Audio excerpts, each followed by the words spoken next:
bởi sân chỉ là phao nông sọc dương ở miền thiệp của cô bị chơi khác từ chơi chôn nơi hàng nông sọc của dương đằng bọc quái luôn tới nhàm lật phao kỳ tại đại tỷ lớn như chiều cả lo dương cụ là bóng răng lật cam dương ở bàn lo lượng cồn phiệp dương ở bàn lo đằng vậy ai ao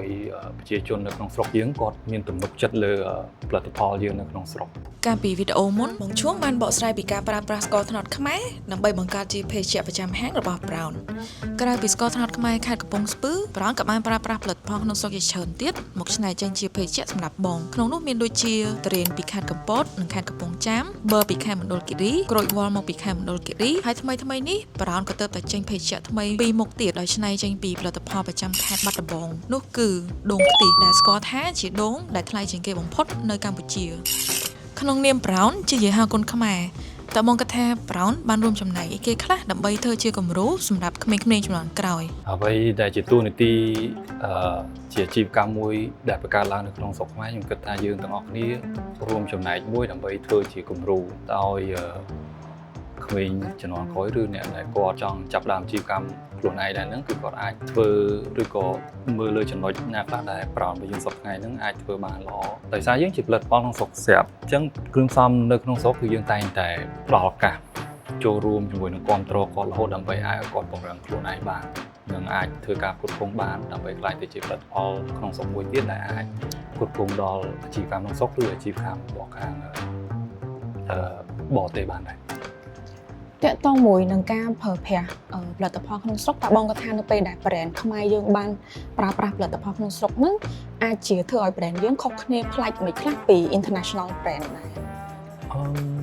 ញុំគិតថាផលិតផល brand បរទេសគាត់ចូលមកស្រុកខ្មែរយើងគាត់តែងតែខំប្រើប្រាស់ផលិតផលដែលគាត់មានស្រាប់គ្រឿងផ្សំទាំងនោះគឺវានាំចូលមកពីខាងបរទេសទេតែយើង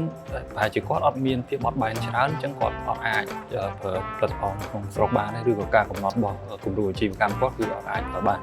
អញ្ចឹងចំពោះយើងជាផលិតផលក្នុងស្រុកជាម៉ាកជាហៅមួយនៅក្នុងស្រុកខ្ញុំគិតថាយើងមានឱកាសដើម្បីលើកស្ទួយផលិតផលរបស់យើងខ្លួនឯងនៅខាងក្នុងស្រុកគឺផលិតផលក្នុងស្រុករបស់យើងគឺមានគុណភាពប៉ុន្តែត្រូវការឲ្យយើងរួមគ្នាសាមគ្គីគ្នាដើម្បីផ្ដល់ឱកាសពង្រឹងគ្នាទៅវិញទៅមកអញ្ចឹងនៅពេលដែល Brown យើងបានប្រើប្រាស់ផលិតផលក្នុងស្រុកឥឡូវនោះបងក៏ថាមានសារៈសំខាន់ដូចខ្លះសម្រាប់យើងនៅពេលបច្ចុប្បន្នឬក៏នៅពេលអនាគតតិចទៀតអញ្ចឹងណាយើងមើលសប្តាហ៍ថ្ងៃហ្នឹងដោយសារយើងមានបញ្ហាមួយចំនួននៅខាងប្រទេសជិតខាងយើងអញ្ចឹងយើងមានការគ្រប់គ្រងខ្លះទៅលើផលិតផលក្នុងស្រុកដែលបងប្អូនយើងមួយចំនួនគាត់តែងតែដោយសារយើងជាផលិតផលក្នុងស្រុកអញ្ចឹងយើងខំប្រឹងថាឲ្យខាងប្រជាជនយើងនឹងគ្រប់គ្រងផលិតផលក្នុងស្រុកចំពោះខ្ញុំគិតថាគ្រប់គ្រងផលិតផលនៅក្នុងស្រុកល្អប៉ុន្តែយើងត្រូវមើលដែរថាប៉ះសិនបើយើងខ្លួនឯងជាផលិតផលក្នុងស្រុកមួយនៅពេលដែលប្រជាជនគាត់ខំប្រឹងគ្រប់គ្រងយើងប៉ុន្តែយើងអត់អាចបំពេញនៅតម្រូវការគាត់ដូចជាគុណភាពឬស្តង់ដារមួយចំនួនអញ្ចឹងខ្ញុំគិតថាអាហ្នឹងវាយើងនឹងបាត់បង់ឱកាសហើយដោយសារទោះជាយើងថ្ងៃនេះយើងមានបញ្ហាជាមួយនឹងប្រទេសជិតខាងមួយនេះតែថ្ងៃក្រោយនៅពេលដែល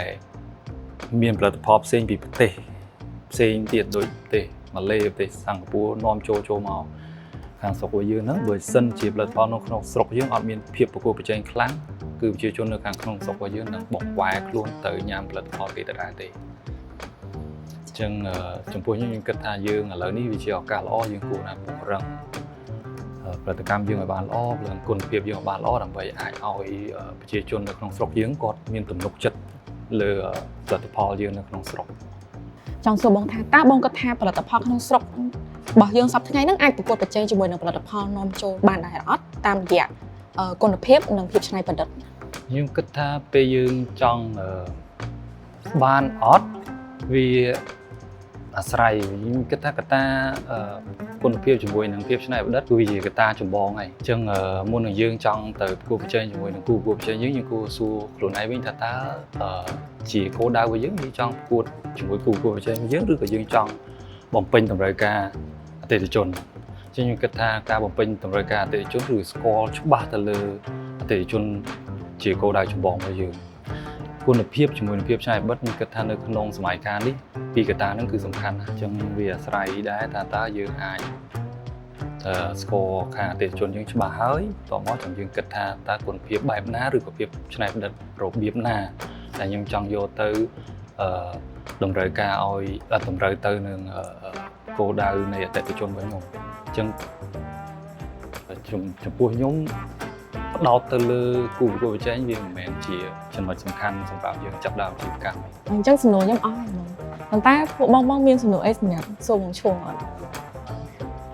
អត់មានទេយើងຕົកលើក្រោយចាំសួរគាត់ម្ដងទៀត បាទអរគុណច្រើនអរគុណ